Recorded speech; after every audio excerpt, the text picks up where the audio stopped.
First, log into 360, go to Drill Down, Resources, select Documents, select Description, like, to archive, Process. You got 3 reports. Click on Documentation and export the documents. Get File. Here's a list of the 3 reports. So it only has the CUID. Save that. Then we go to Administration Tasks.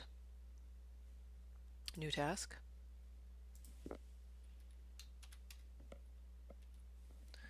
Purge docs. Run it once.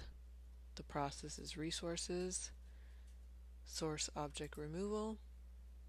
We're going to, based on File System, upload file.